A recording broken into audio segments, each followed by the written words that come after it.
Welcome to Talk to Internal Audit, our dedicated Facebook Live series. Today's session is about operational resilience or strategic resilience. Let's wait and see how that turns out and what our speaker has to say. So what it is and why it is particularly important to internal auditors. Our guest today is Dr. Rodrigo Souza, Senior Lecturer in Accounting and Risk Management at the University of Roehampton in London and co-chair of the Institute of Risk Management Innovation Special Interest Group. So grab a tea and join me as we delve into gaining a better understanding of strategic resilience and how we as internal auditors need to incorporate this thinking into our planning, both at an annual level and at an engagement level. So who am I? Well, I'm Liz Sandwith. I'm the Chief Professional Practice Advisor for the Chartered Institute of Internal Auditors, UK and Ireland. Before we get into this session today, a couple of facts about the Institute for you to keep in mind, and these will appear shortly on your screen. As you may be aware, you can acquire CPE points for these Talk to Internal Audit sessions by logging them using our CPE template. Details of how to claim CPE from this live stream can be found in the comments section.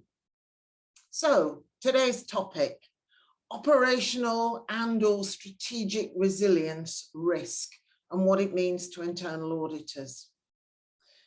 Resilience frameworks are complex, dynamic, ambiguous, and volatile. The overwhelming character trait is uncertainty. Executed well, they are an optimized, holistic blend of proactive planning and reactive defenses. There are lots of challenges facing organizations and facing internal audit, both internal and external, in the current environment we find ourselves in. But these challenges give us the opportunity to contribute to our organization's operational resilience. It also gives us an opportunity to think outside the box. So there are opportunities for internal audit to provide real-time assurance when organizations are going through significant and constant change due to the volatility of the environment, as indeed they are at the moment. It gives us as internal auditors the opportunity to contribute to resilience and sustainability through the identification of inefficiencies and missed opportunities. Sometimes, as internal auditors, we see risk as something that must be stopped, avoided. But in this new world we find ourselves in this very challenging environment, there is an opportunity to see risk as an opportunity. What opportunities do some of these risks present to our organization that will sustain us and our organization for the future, that perhaps our senior management haven't yet understood because they're busy fighting the day-to-day challenges? And sometimes internal audit being able to stand back and look to the future, look at where we are now and the lessons we've learned, we can help our organization to build a strong resilience framework and be more sustainable. This is a huge opportunity for internal audit.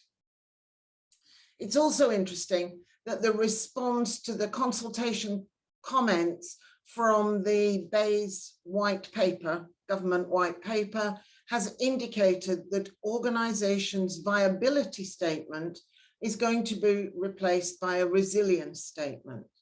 There is an opportunity there for internal audit to contribute to the resilience statement that the organization is going to submit, that will go into the annual report and accounts and be reviewed by our external audit colleagues. And we can look to the future of the organization and build on some of the risks that might be identified in the resilience statement. Internal auditors need to be scanning the horizon for upcoming threats, risks to our organization's resilience. For example, the impacts from the war in Ukraine. What is China doing now? And what are the experts forecasting it might do moving forward in terms of the South China Sea and Taiwan? We can add value by investigating the fundamentals of organizational resilience and frequent adjustments during a crisis, and how can we pull that together and help our organization. You do not need to experience a crisis to thrive, but you do need to be proactive. Benchmark, learn from others, and bounce back to your previous normal, or bounce forward to a new normal. Isn't that where we all want to be? We need to overcome the false assurance provided by COVID and to overcome our resistance to change. The main thing internal auditors need to do is to establish what your board expects and what you are able to deliver, because often there is a gap there. We tend to see risks in silos, some risks exacerbated by other risks within our organization. And we need to look at the interwoven risks. There is an obligation and a duty to highlight some of this to our organization. So this Talk to Internal Audit session will explore these organizational, operational, and strategic resilience risks with our guest, Dr. Rodrigo Souza. Remember, if you like Facebook streams and want to spread the word, and I'm sure you do, be sure to share today's live stream. You can do so by clicking the share button in the corner of your screen. After all, the more the merrier. So if you're just joining us, welcome to our live stream, Talk to Internal Audit. Our guest speaker today is Dr. Rodrigo Souza, Senior Lecturer in Accounting and Risk Management at the University of Roehampton in London and co-chair of the Institute of Risk Management Innovation Special Interest Group. Many companies have thought that in a crisis they would bend, but they have ended up breaking or closing down. And we have seen lots of examples of that over the last 2.5 years. Companies need to be constantly anticipating, resisting, adapting, responding, and reshaping as a result of emerging risks. Organizations need to care about resilience because we are in such a changing world. COVID, war in Ukraine, Brexit, cyber attacks, retaining staff, working from home, and potentially a new Prime Minister for the UK are all present-day issues that require organizational resilience. Change is constant, and we as internal audit need to be prepared for that. So, enough of me. May I introduce you to my guest, Dr. Rodrigo Souza. So, Rodrigo, my first question for today is, please introduce yourself with some background that leads you to be where you are today. Thank you, Liz. It's a privilege and a pleasure to be with the Chartered Institute of Internal Auditors today. Actually, my father was an internal auditor, and I have lived these internal audits in life throughout my life. Indeed, my career starts in the internal auditing department of a Brazilian development bank when this bank was passing through a transition, and I have been learning about risk management and internal audits since then. I have worked as a consultant, as a risk manager, as an executive member of oil and gas company in Brazil. And then I moved to the UK to do my PhD. And now I'm a senior lecturer at the University of Roehampton, also the co-chair of the special interest group in the Institute of Risk Management here in London as well. So in the 2019, we started a project, an annual project on organizational resilience.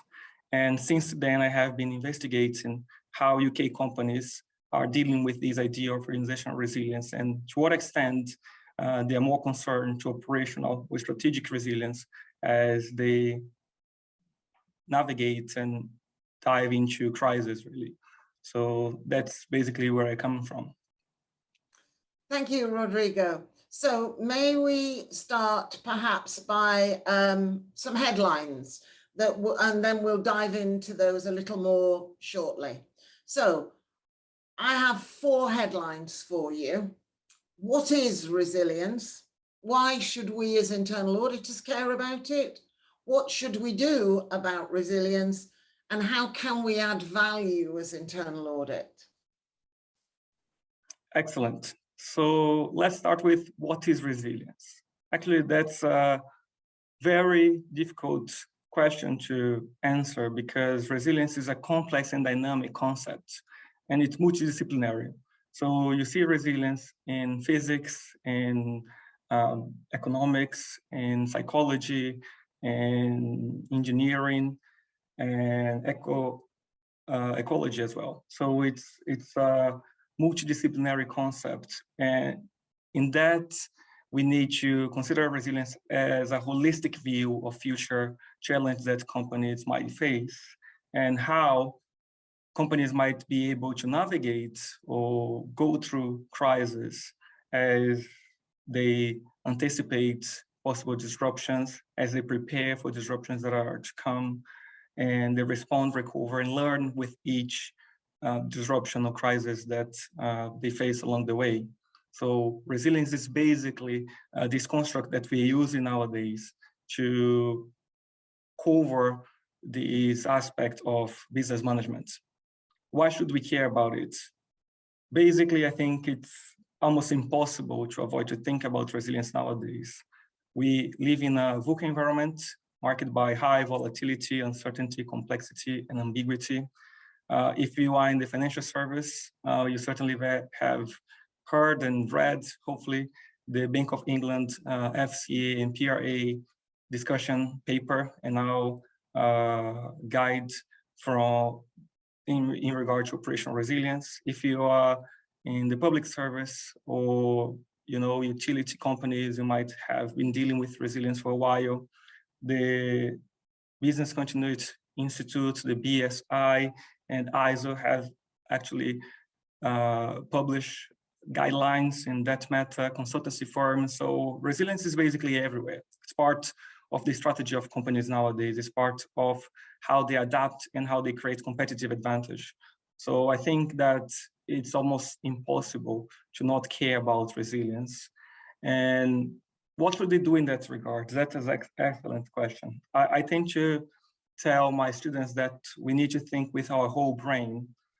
Some of us might be more inclined to think in mathematical terms, have an analytical and arithmetic understanding of the world.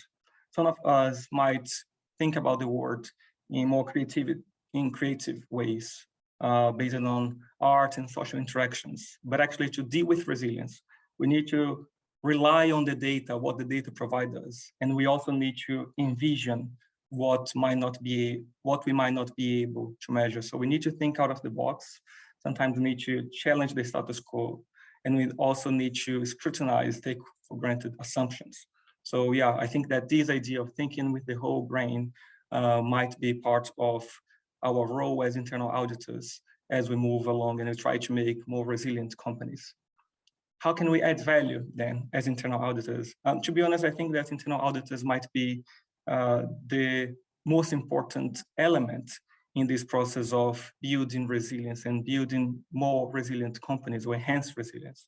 As we tend to say, internal auditors, they should be approachable and they should be skeptical at the same time. I remember that when I was being trained as internal auditors, I always heard that in God we trust, everything else we must test.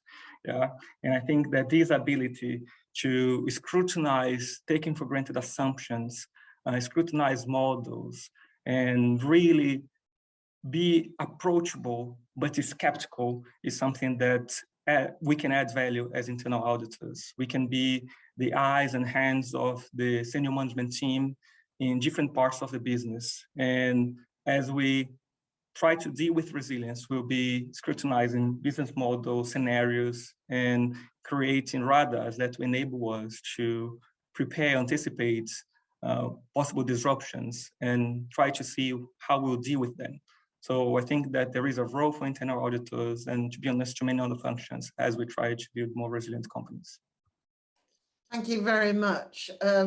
Lots there to make a smile for a moment. So I loved your "in God we trust, everyone else we verify." And then we also have President Reagan, who used to say, "trust but verify." So perhaps they were both internal auditors in a previous existence. What a brilliant thought. So thank you for those headlines. And thank you for, what you had to say about how internal audit can add value, because in this very challenging world, all the time, internal audit is seeking to add greater value to its organization, collaborating with first and second line. So I think your words were so relevant and so appropriate at the moment. When you were also describing resilience, I couldn't help but smile, because you talked about data and thinking with the whole of your brain. And it almost sounded as though resilience was created with internal auditors in mind, because those are the skill sets that we exhibit every day in everything that we do. So thank you ever so much for that opening and some really wise words for us all to bear in mind. So moving on, I have another question for you. So we talk about operational resilience, strategic resilience, and organizational resilience. Are they simply terms for the same thing, resilience, or are they very different? And if so, why? Excellent, Liz. Indeed, as I have mentioned, resilience is a complex and dynamic concept, and we are trying still to grasp what it means to business. So in that sense, organizational resilience might be the umbrella that we use to cover the applicability of this construct of resilience into business. As I had said, that's coming from physics. So how materials are able to deform and reshape, come back to the previous form that they had. And that's more or less what's called resilience in terms of material properties. You also have resilience in different disciplines. And we are trying to translate this construct into management studies and management in general. So organizational resilience is the umbrella that tries to integrate different preventive disciplines or control disciplines. And I tend to distinguish organizational resilience then in two components. One is operational resilience, that is perhaps the hype at the moment, given the Bank of England, FCA and peer RAA discussion paper, one of the most downloaded ones, and that has become a requirement for financial service. On top of that, you see many consultancy firms and many other regulators actually try to enhance resilience, try to portray resilience as a crucial element of business, given the vulnerabilities that we are all exposed nowadays. We just have, passed through a heat wave here in London, and we can see that, for instance, climate change seems more real every day. Are we prepared to deal with it? Are we really anticipate all the possible disruptions that will come with it? And that's more or less what operational resilience will try to represent, is this recovery capability. And you'll see that in that sense, operational resilience might be more closely linked to business continuity and crisis management, as well as risk management. So each of these disciplines, they might be taking a role and a responsibility over operational resilience. As I said, this is just one element. Perhaps it's the more compliance perspective of resilience is the minimum requirement that companies should be thinking about and implementing in order to go through crises and disruptions. On the other hand, I believe that resilience can add value. So another component of organizational resilience is strategic resilience.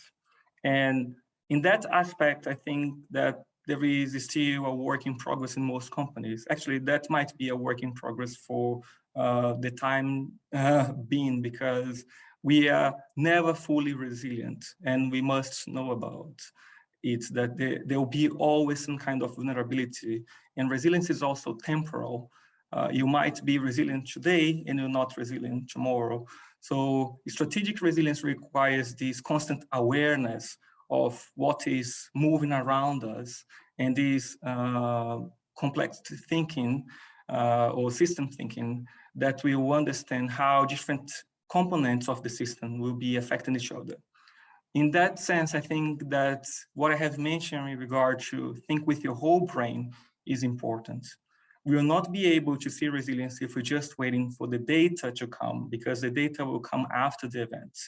And also, there might be a lot of unknowns for internal auditors, for instance, that might need to be overcome by thinking with our whole brain, and not just one brain, but various brains in the organization.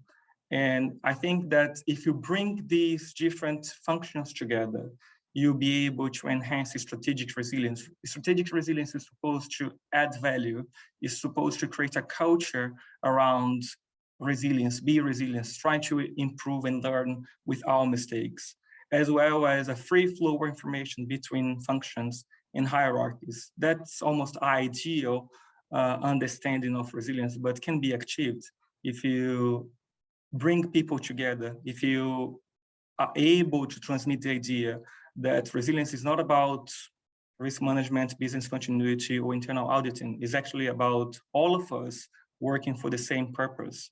It's not about the organization working for us, but it's actually about we all working for the organization. And in that sense, I think that resilience can become a strategic element that can create competitive advantage. It's about, as I have said, the whole brain is about a whole body with its different functions and capabilities working together for the well-being of the company.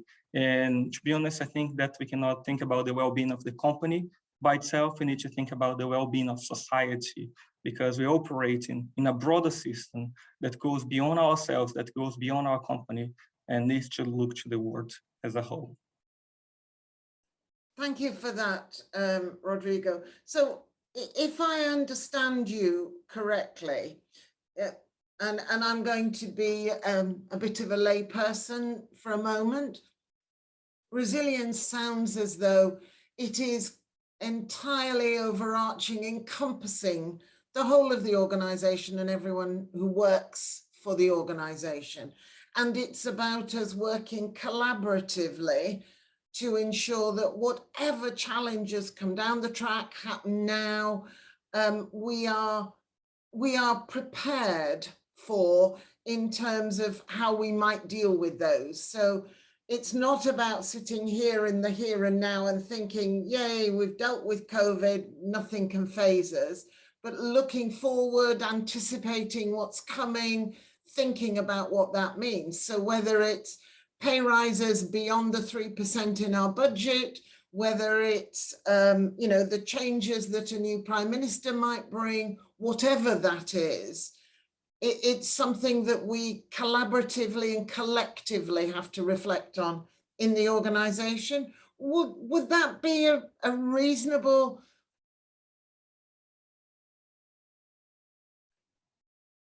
Yeah, I think that's a reasonable understanding of the difference between operational, strategic, and organizational resilience. So organizational resilience will be this umbrella, and you have operational elements that will be conducting it on almost a daily basis. These will be the control functions, and you have the whole group of people, different hierarchies, different functions operating together, thinking about the future of companies, thinking about the sustainability of its business model. And I think that in that sense, resilience is nothing new, really. We have talked about the viability statement that has moved into resilience now. This idea of the ongoing principle has always been permeating our practice as internal auditors, has been always permeating our business. We never create business to live for one day or endure one day. We have always thought about business that will be continuous in the future. And I think that's what resilience is all about. So we're just more or less reframing previous claims in something that I think is more appropriate. Resilience defines what we are aiming more clearly. Okay, thank you very much. I think that's really helpful in helping us understand, because I would suggest it's a word that has not necessarily been present in a lot of internal audit plans, audit engagements, opinions until quite recently. So I think that's helpful. It may have been in the back of our minds, but I don't think it's necessarily been something that we have talked a lot about. So moving on, I have read some of the material that you and the Institute of Risk Management have produced, which is great. So thank you for that. And there is reference to regulatory evolution. So what exactly does that mean?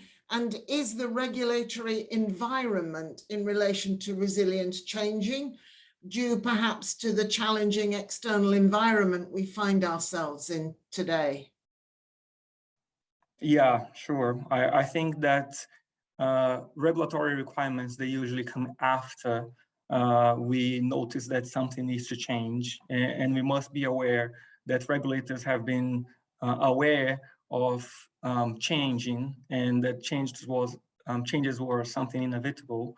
And in that case, we have been talking about resilience from a regulatory perspective since 2000 or even before that, because when we were passing through these, the 19 something to the year 2000, we have the millennial bug, and there was a lot of discussion regarding how resilient we were, how resilient were our IT systems to go through this transition without have any major disruptions. Luckily, nothing major has happened, and we are here on the other sides.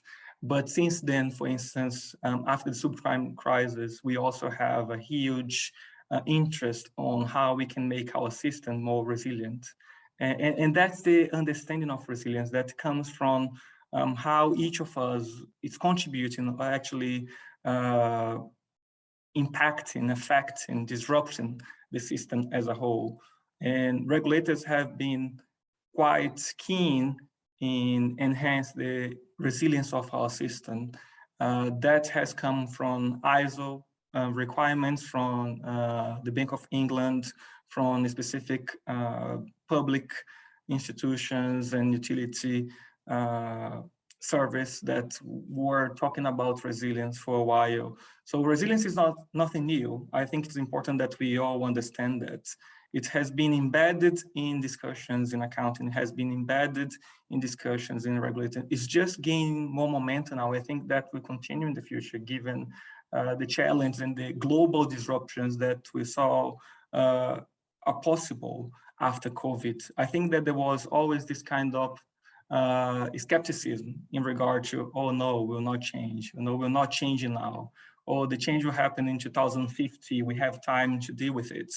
But when we see the crisis knocking your door and say, I'm not asking to come, I'm just here now. We need to be always prepared. And that's what the regulators are requiring. It's not if something happens, but it's when something happens. Are you prepared? Have you thought about the systems process, the financial capital that you need to reserve? Are your people really prepared to deal with the crisis? And in that sense, the focus of the regulators have been the most vulnerable stakeholders, usually the customers. But I believe that from a systematic view, that will tend to be expand to different vulnerable stakeholders as well, and the resilience of the system as a whole. So I think that the regulatory requirements will increase. Thank you. I think you're probably right. I think that's going to definitely be the way forward, because there's so much coming down the track. I think it was also important when you talked about, you know, the various financial impacts and what organizations are doing, because one of the things the Institute has been saying to internal auditors is to get more involved in the stress testing that your organization does. And, you know, don't sit there and think, oh my goodness, that's all finance and I'm not an accountant. But actually you can use maybe the top 5 risks that your organization are facing, and then talk to your finance colleagues when they're doing stress testing and say, you know, when do these risks materialize, and when does the perfect storm hit, and how resilient are we at that point to deal with that? So that could be reserves, it could be a variety of different things, preparing statements, you know, in case you're attacked, you know, suffer a cyber attack or something like that. So, you know, being ready, being prepared, and what that might mean. And then I suppose making some decisions that might mean, do you know what, 2028 isn't looking a particularly good year for us. Money's going to be tight, our reserves are going to be less than they are currently. So we may have to make decisions about what we want to do and what is essential to do. So I guess that's some of the thinking that, you know, we as internal audit, but also our organizations need to think about. Would that be a fair comment? Yeah, surely. I think that we usually think about resilience, particularly nowadays, given the Bank of England requirements in terms of stress testing. But we can also think about resilience by design. That is basically when you're planning a new project, a new expansion, a new product. You design the project, you design the program, thinking that you might have disruptions and you might need to imbue some kind of flexibility, because, for instance, if COVID hits, you might need to stop a contract, and you should be allowed to do that. And that will enhance the resilience of your company. The world is not static, nothing's fixed. And understanding the dynamic that we are immersed in will enable us to navigate challenges that are to come more easily. So we need to think about resilience in advance. We shouldn't be relying on the past, and we shouldn't be waiting for the regulation necessarily to enhance our resilience capabilities. Good point. It's a bit like internal audit. We always say there should be no surprises when we issue the report. You should be aware of them. So I guess, you know, stress testing and some of the resilience is no surprises. We don't get caught on the back foot. And I noticed that you have been involved in writing 2 key documents, and certainly really worth reading, on behalf of the Institute of Risk Management, namely Organisational Resilience, a Risk Manager's Guide, and Organisational Resilience White Paper 2021, a companion summary for risk managers. May I ask what was the driver behind these 2 documents? Was it fallout from COVID? Had you seen examples of organizations that weren't resilient and suffered because of that? Or did you, the Institute of Risk Management, think that perhaps organizations and risk functions weren't focusing enough on organizational resilience? Yeah. Thank you, Liz. Let me just give you a little bit more of background of how we run the innovation C groups at the Institute of Risk Management.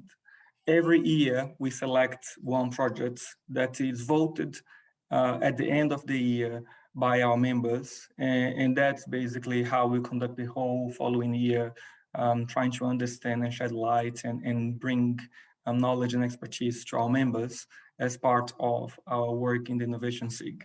So in 2018, our members voted for organizational resilience actually as a concept and how it was related to risk management. They knew that was an important concept, but to be honest, I didn't have the knowledge that I have nowadays in regard to resilience. We think about resilience in very common words. We think about how we might cope with disruption, but there is a huge literature in that area, and there has been a lot of good work, sound practices and best practices developed over the past years. So for instance, the ARMIC has published Roads of Ruin and then Roads of Resilience as part of its interaction with different professionals. And in the Institute of Risk Management, then we're like, how are risk managers really prepare or understanding, how are they understanding resilience? So I run a few interviews. Actually, at the end, we had more than 100 people involved. And we were able to see that people understood resilience, but there was a necessity to make it clear to the whole membership of the Institute of Risk Management. And risk managers, they were actually concerned and developing some resilience capabilities. Perhaps that would come from the experience of previous crises, that would come from regulatory requirements, that would come from the support from the senior management team, or the self-awareness that they had that the past will not be a good predictor of the future. So they need to think ahead, they need to think out of the box, they need to bring people together, work collaboratively in their settings in order to develop resilience capabilities, organizational resilience. To be honest, that's nothing new. If you think about enterprise risk management, we have been talking about have a holistic view, an integrated view of business, break down silos for 30 years now. Yeah, so it's nothing new for risk managers, and I'm sure that it's nothing new for many other functions inside organizations. So we just made it clear to our members that, yeah, that's an important concept that has been gaining relevance, what it means. But we also noticed that there were risk managers that were still doing risk analysis and performing their role in what I would call a more traditional way. So they were too concerned about producing risk registers, risk reports, heat maps, and they were more or less firefighting, perhaps because they didn't have the resources available, perhaps because they didn't have support from the board, but for multiple reasons, they were not able actually to invest time on thinking about what was coming next. That was, by the way, the requirement from most board members that I interviewed. They would like to know, okay, how are things now? Are we fine? Are we stable? Are we resilient? And what should we be preparing for the future? So what is coming next? There was this idea that they would like to be surprised in a good way to, okay, you know, I have done this analysis in terms of climate change, how prepared we are. I have done this analysis in our supply chain. We know, you know, all the layers, all the tiers of our supply, and we can rely on them. We are prepared for digital innovations and different disruptions that we see ahead. And we might need to, you know, invest more on this and that. So they were willing to have this information that some risk managers were not able to prepare. So reaching particularly this group, we're like, okay, remember what enterprise risk management is about. Remember what your role is about. Try to think about risk management, and in this sense, resilience, from a holistic, integrated way. Try to add value. See how you add value. You're not adding value by being prisoners of risk registers. You're actually adding value by communicate across functions and up in the hierarchy down into the front line. And these awareness, I think that was something important that was brought by this particular risk manager's guide in regard to organizational resilience.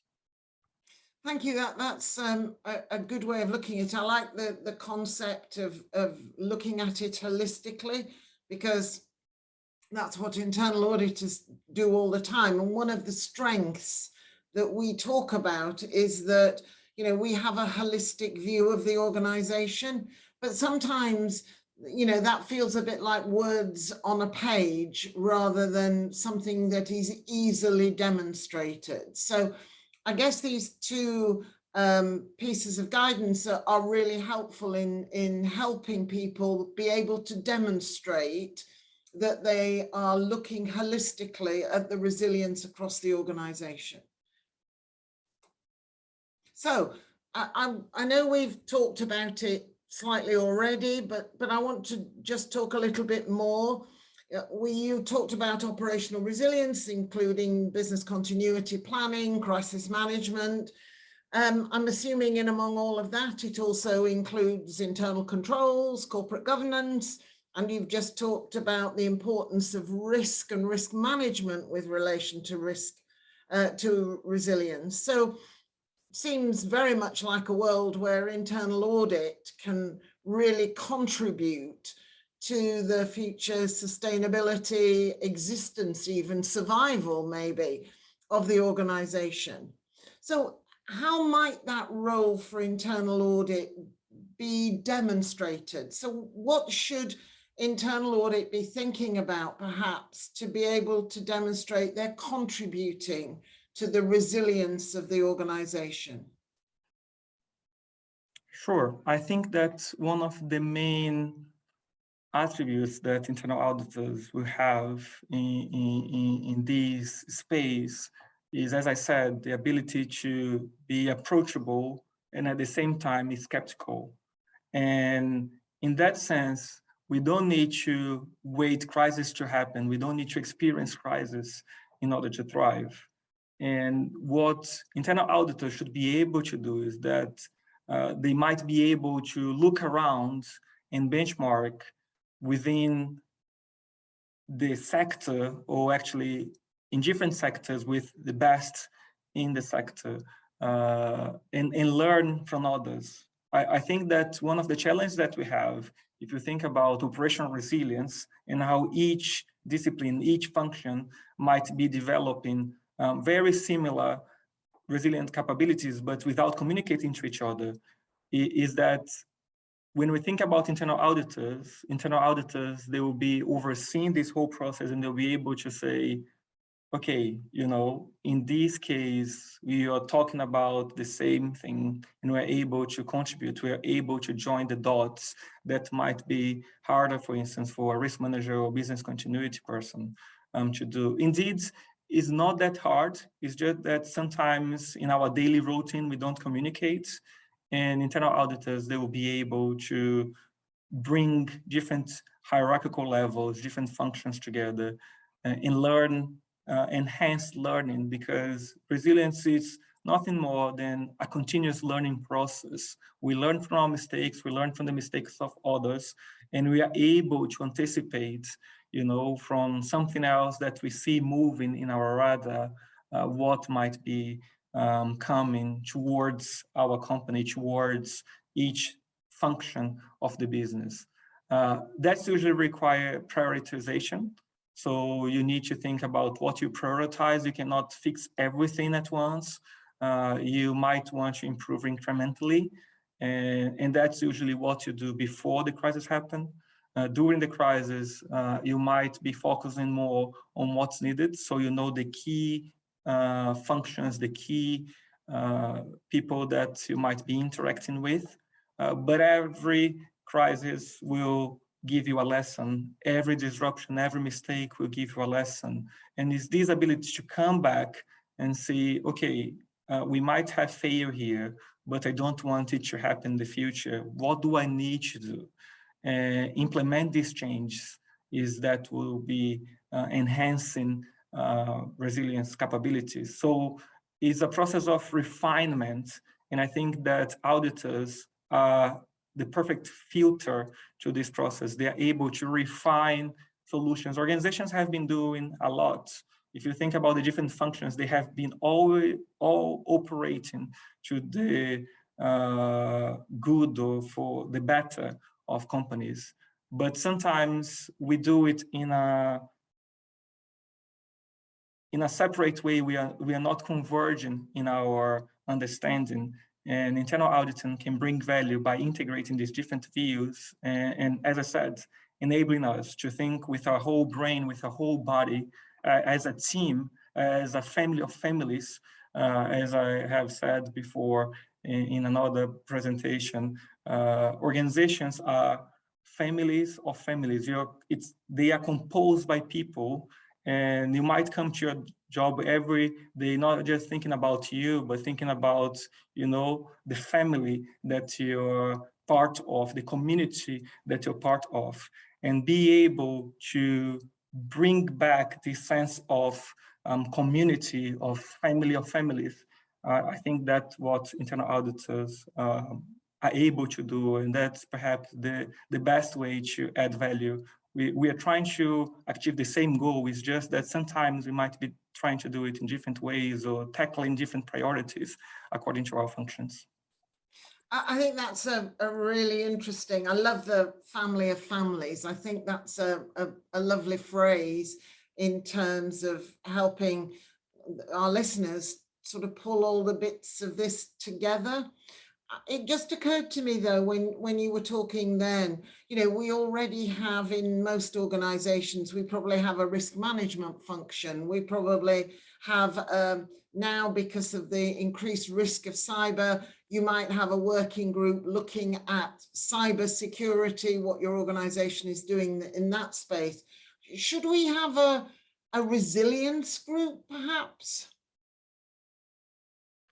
That's good, Liz. Some companies are actually investing in what's called enterprise resilience function or operational resilience function. That's becoming more and more common in financial service. And to be honest, we might want to promote, if you want, some of our risk managers or business continuity managers or internal auditors to this function, that to be overseen how resilient actually we are.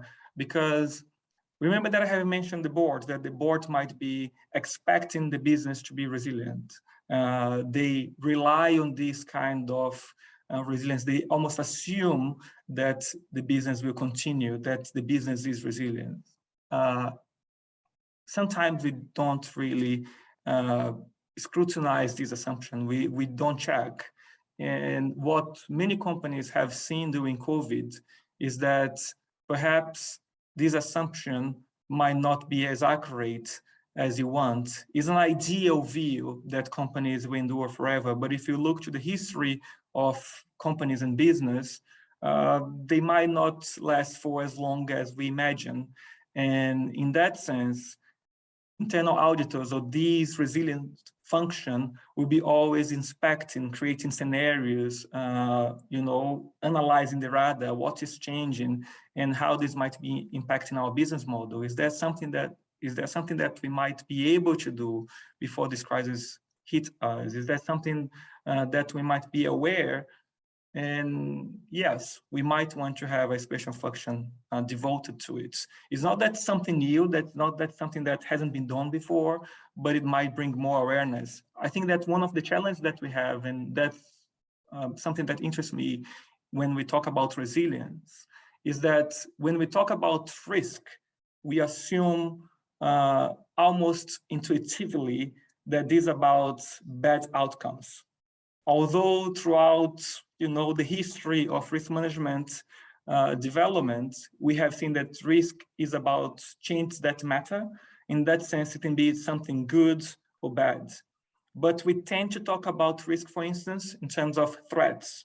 Resilience, on the other hand, not necessarily needs to be about threats only. It also enhances our awareness in regard to opportunities. It's like business continuity. we think about a disruption, and you think that when the disruption happens, we need to act. What if we are not prepared yet to deal with disruption? There is a proactive element of resilience, but there is also a reactive element of resilience. It's not if it happens, it's when it happens. And it might happen in a way that we haven't been fully prepared before. And being flexible in that sense is also an important resilience capability for companies. And that might require a function, that might require a leader. It might be the internal auditor, it might be someone else. I think it's up to companies to decide and to develop this kind of capabilities within their organizations to say, okay, this is the one that is responsible to look to the future and be inspecting, not just where we are, but where we want to be. I think that's a really valid point, and allocating someone to be responsible, because that's exactly what they've done, isn't it? Most organizations with regard to cyber.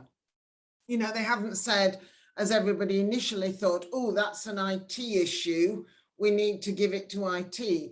Most organizations have realized now that that is an organizational challenge, and therefore they've allocated a director with responsibility for cyber who can pull on all of the threads across the organization to help ensure that, and I'll use the word, that the organization is resilient if they have a cyber attack.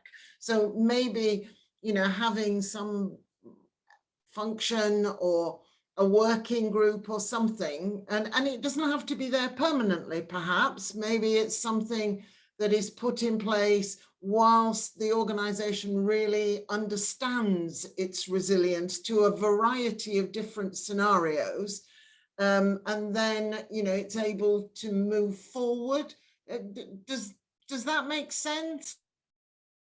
Yeah, sure. I think the requirement is only to have this forward thinking, this forward look.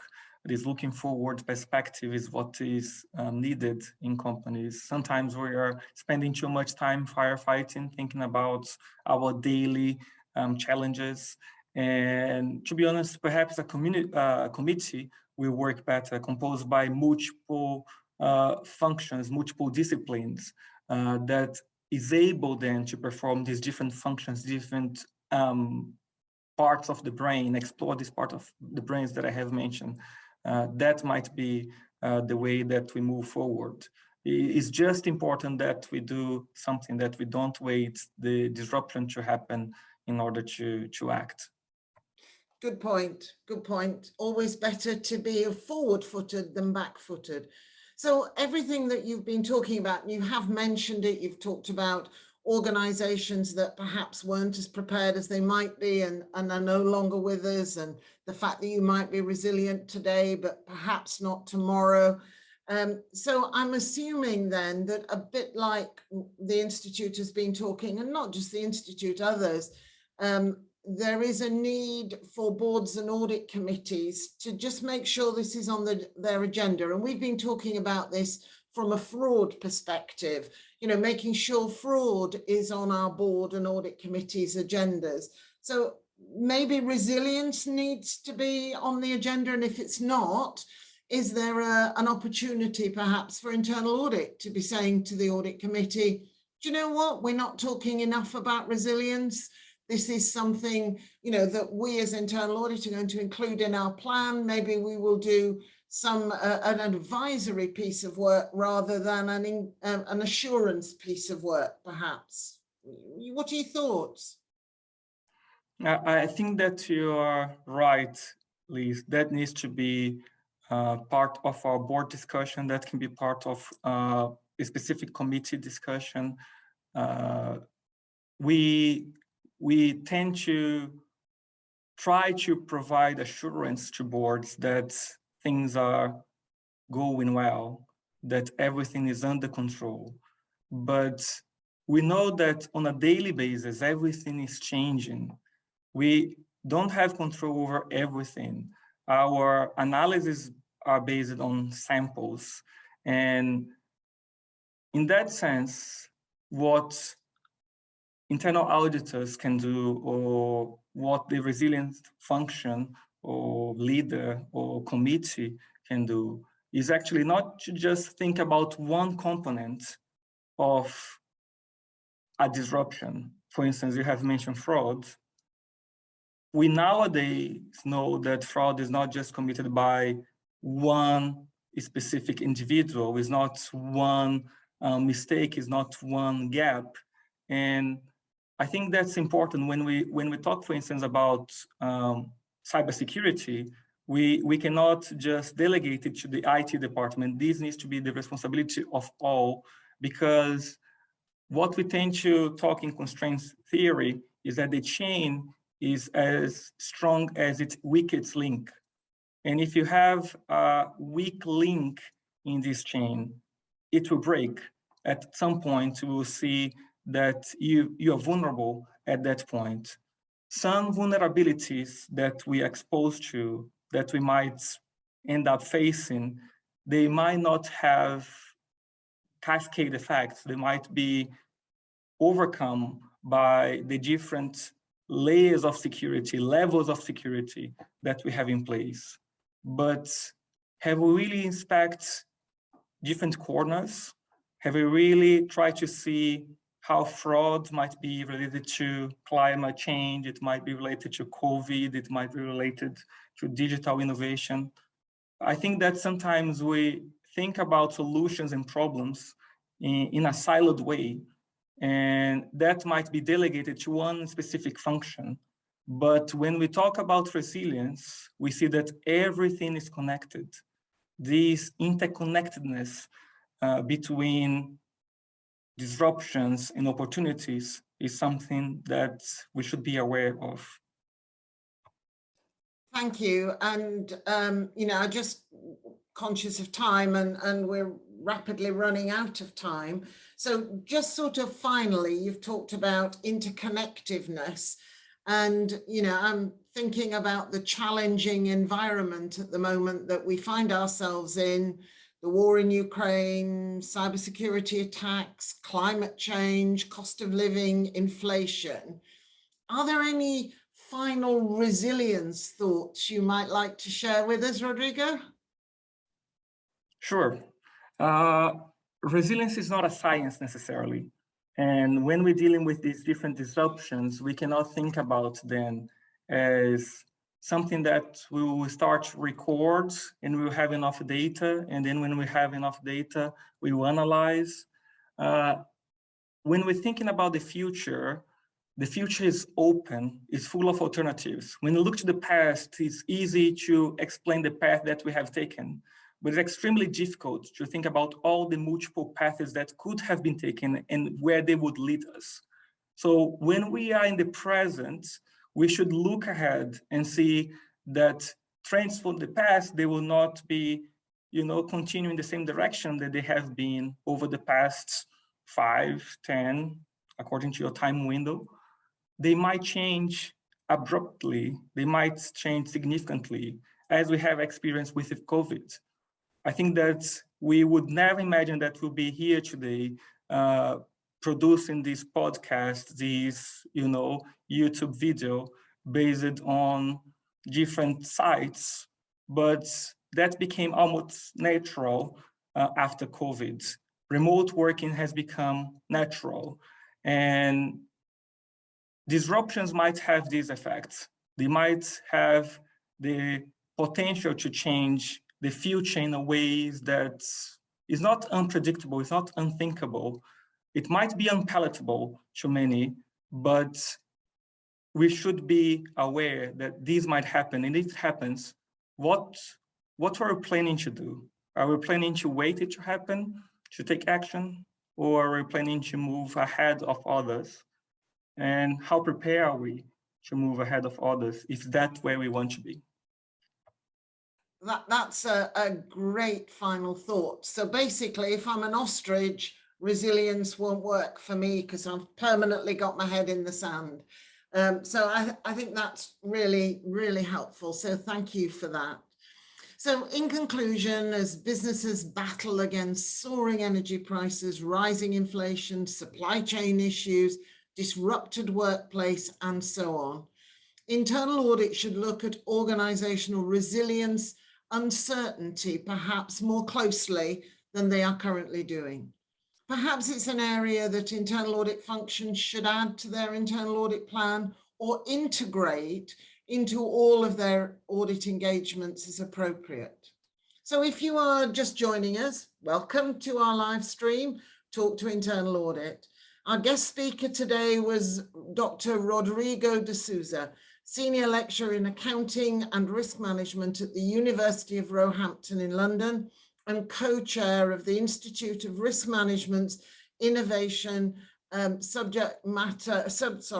Special Interest Group. Forgotten what the SIG stood for. Today's session was about organizational, operational, and strategic resilience. And if you haven't heard what went before this, then please listen. It's worth listening. So may I say a huge thank you to Rodrigo for joining me today, and Rodrigo for sharing your thoughts with us. Lots for us to reflect upon. And also you've shared some solutions for us in terms of how we might tackle resilience in our organization and things that we can talk to our internal audit colleagues about, maybe a discussion for your next team meeting. The live stream, of course, is available afterwards for those of your friends or colleagues who may have missed the live version on the Institute's Facebook channel. I would ask you to follow all the exciting things the Institute is doing on Facebook, LinkedIn, Twitter, and YouTube. On 29th of June, we published our inaugural Internal Audit in 2022, a benchmarking report. The results of our benchmarking survey illustrated the considerable diversity of internal audit functions across the UK and Ireland. It's clear from the responses we received that a typical audit department is difficult to define. Every function operates differently depending on the size of the team, the organisation and the budget, and also the maturity both of internal audit and your organisation. And they each have their unique skills and resourcing challenges. Our State of the Profession survey asked audit leaders 29 questions across 4 key categories: the internal audit function, size, sector, budgets, the CAE in focus, CAE head of internal audit in focus, tenure, reporting lines, have they had an EQA, external quality assessment, and the remuneration. And we also looked at inclusion and diversity, current practices and areas for internal audit to improve on.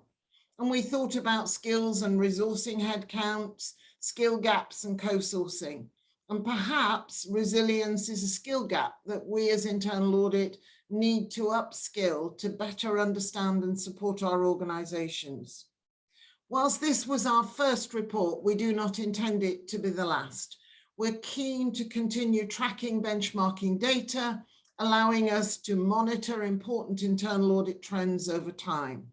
This will therefore become an annual report, with future editions building on the core foundations of this guide. On the 5th of July, we published our new thought leadership report, Fraud is on the Rise, Step Up to the Challenge.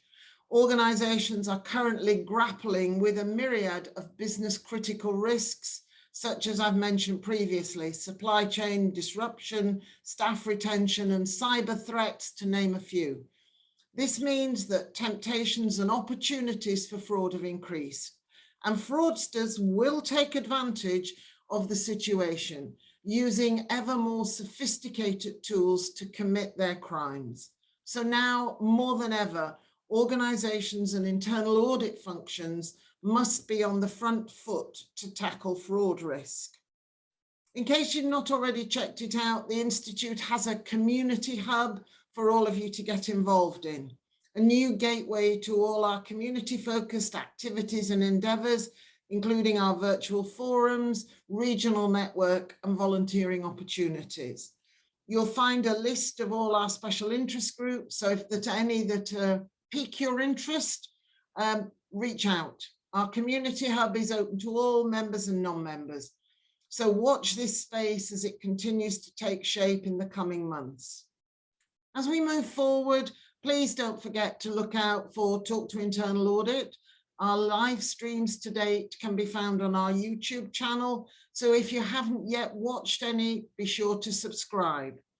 A link to our YouTube channel can be found in the comments section. And we will continue to share with you our thoughts regarding specific challenges, along with input from colleagues, members and guests. So please stay in touch. I hope the 18th and 19th of October, which is the date of our internal audit conference, is already in your diary. You can book now. So have a look at our website for all the business critical topics we will be covering. The conference is for ambitious internal auditors who are interested in broadening their skill set, hoping to be inspired and informed, and are always looking for better ways to collaborate. And indeed, Rodrigo has talked about collaboration, working with the business today when he was talking about resilience. We have 6 high-profile keynote sessions and 40 breakout sessions. So there's truly something for everyone. The program is carefully curated to enhance your professional development and to address current issues, trends, industry best practice, and insights for the future of the profession. It is also available in person or via an online virtual forum. So you have that hybrid opportunity if that's what is more appropriate for you. If you have any specific topics you would like us to cover, please share your thoughts in the comments box. And I'm always happy to take questions via email at liz.sandwith@iia.org.uk. Remember, talk to Internal Audit. The Institute is listening. So thank you for joining us today. Huge thank you to Rodrigo for his thoughts and sharing his thoughts with us. I'll see you next time. Stay safe. Bye.